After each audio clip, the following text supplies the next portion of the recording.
Hello and welcome back to Automotive Tales. Today we're going to get out and actually drive the Land Rover.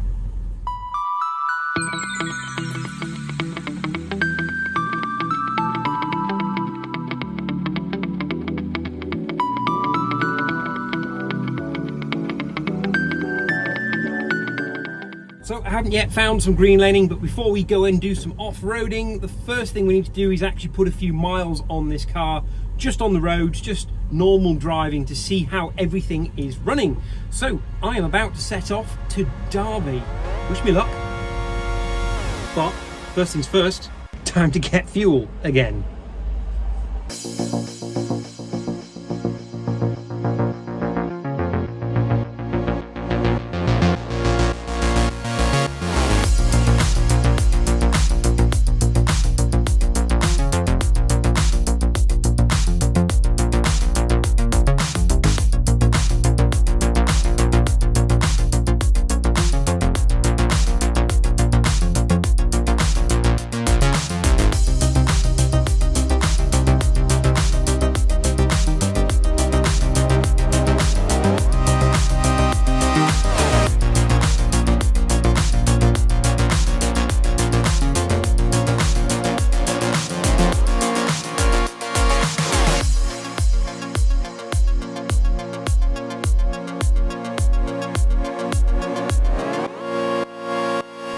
Okay, so I made it into Derby in the Land Rover. So there was some dual carriageway section, some sitting in traffic, getting into a very tight car park, which is actually surprisingly not very tight in a tiny little Land Rover.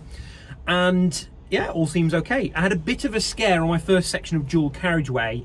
As it's clear the thermostat hadn't quite opened. It seems that the temperature sensor and the temperature gauge are not perfectly calibrated.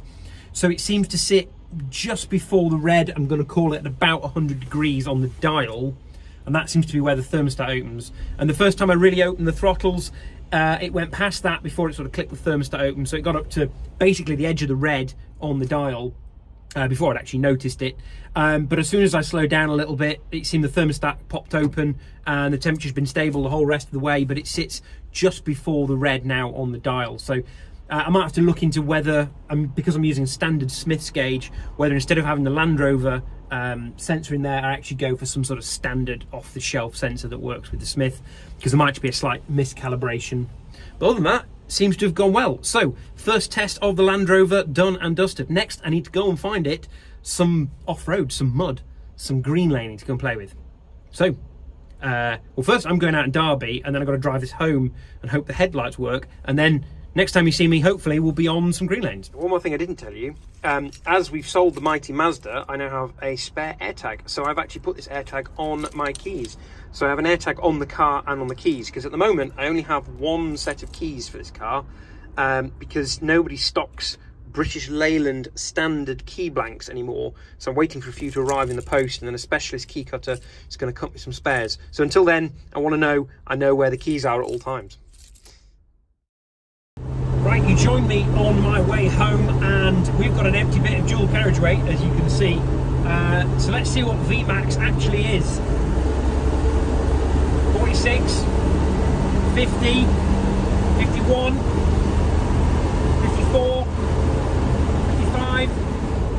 Oh, it's dropped into top. Maybe we're going to get a bit more.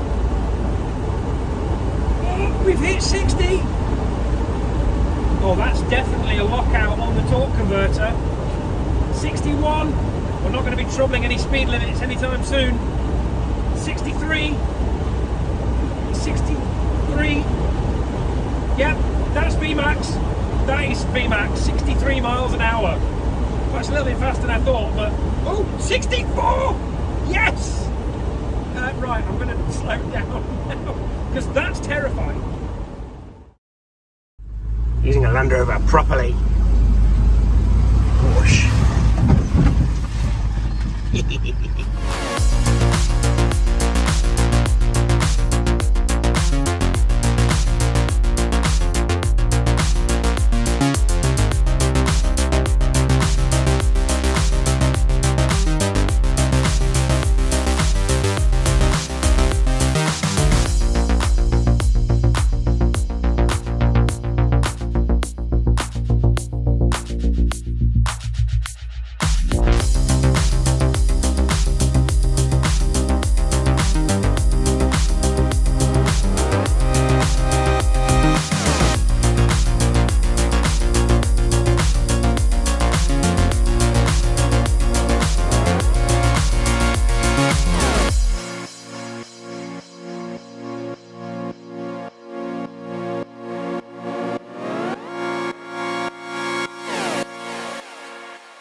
Okay, that's all for this episode of Automotive Tales.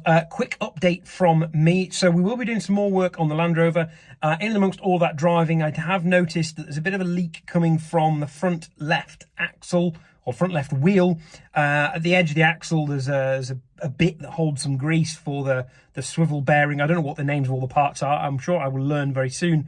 So I need to look at that. And I've also got the all-important bit for the doors that have dropped. I've finally got the door striker, which were incredibly hard to find. They only use these for a couple of years throughout the whole Land Rover range, and about 20 or 30 years either side of this, they stayed the same. So these were hard to find, but we finally got them. And some new hinges on the way, so we can sort that out. But that might not happen for a little while, because, as you may know if you follow me on social media, June was a write-off with Le Mans and then a work trip to the other side of the globe, which I am about recovered from. And we're headlong now into moving house. So we have hopefully got our hands on a new house, which means I will have my garage, my workshop, my tools, the Automotive Tale studio all at home, so I can create content on a much more regular basis. But that means I've got a house to pack up, I've got sheds to pack up at home, garden to tidy up, ready to actually get this house sold. So it might be a little bit quiet on the channel for a while. I've got some other content still to sort of drip feed into the channel, keep the algorithm happy. But then hopefully we will come back in autumn with some good content. We'll actually get some of the cars out of storage that you might think I've forgotten about. So we've got the Fiat in storage, we've got the Bentley in storage, we've got the Rolls Royce in storage. All these things I want to get out and actually drive them before winter gets here. And then finish off a few of the projects that have been lurking in the background. The RAV4, you'll have probably seen the latest video on that, just waiting for some tyres for that to arrive. There is a little Renault Clio sitting here that needs a lot of love and attention. There's a Volvo 850 T5 that needs some TLC. There's also a Volvo 850 T5R, which needs a whole restoration project. And at some point in the next couple of weeks, I will do an update on the E30.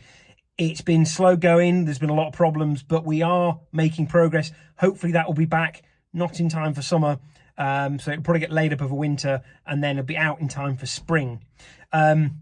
So yeah, that's about all there is from Automotive Tales. If you are out and about and you are going to Festival of the Unexceptional, I don't think we're going to have an unexceptional car to bring this year, although you might see last year's unexceptional car there. Keep your eyes peeled for that.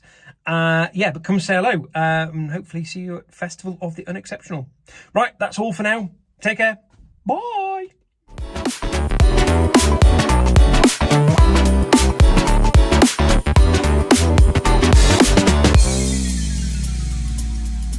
Don't forget to like, comment, share, and subscribe.